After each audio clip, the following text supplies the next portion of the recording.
Dia dikubur di kandang kawat siapa yang ngasih idenya? Mamang kan? Ya Yudi, habis kau bilang matikan aja. 2 tahun buron, Nopi 60 tahun otak pelaku pembunuhan, Afrianita 50 tahun seorang PNS Kementerian PUPR Wilayah 3 Palembang yang jasadnya dicor, akhirnya berhasil diringkus Unit 1 Subdit 3 Jatanras Polda Sumsel, pimpinan Kanit AKP Willy. Pria Parubaya ini diamankan aparat kepolisian di Karawang, Jawa Barat, Kamis 2 September 2021 malam.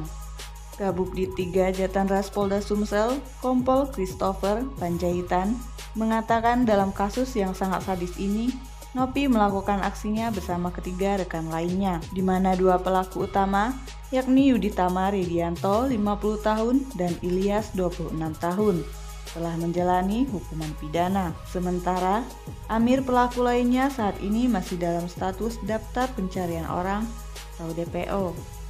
Pelaku ini adalah yang DPO hampir 2 tahun. 2 pelaku lainnya sudah lebih dulu menjalani hukuman, ujarnya saat merilis tersangka di Mapolda Sumsel, Jumat 3 September 2021. Dijelaskannya, Nopi merupakan paman dari tersangka Yudi dan mendapatkan upah sebesar 5 juta rupiah untuk menjalankan perannya. Dalam menjalankan aksinya, korban terlebih dahulu dibius tersangka menggunakan obat tetes mata. Usai korban lemas, lalu para pelaku melakukan pembunuhan terhadap korban di dalam mobil dengan menjerat almarhum Aprianita menggunakan seutas tali yang telah dipersiapkan. Setelah melakukan pembunuhan, korban dibiarkan berada di dalam mobil. Selanjutnya, para pelaku sempat pergi ke tempat hiburan malam dan selanjutnya pulang untuk menguburkan korban dengan cara pengecor di pos jaga TPU Kandang Kawat Palembang. Si pelaku adalah penggali kuburnya dan mengotaki agar korban dikubur dengan cara dicor.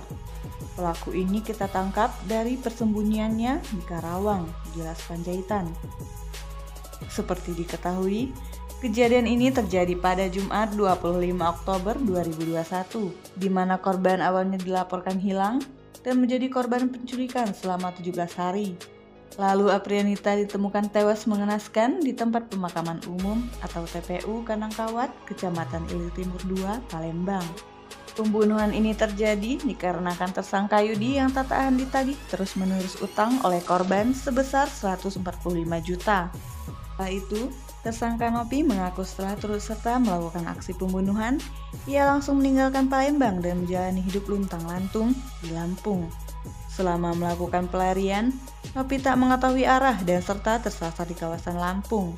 Atas ulah, tersangka dikenakan pasal 340 dengan ancaman hukum mati atau penjara seumur hidup.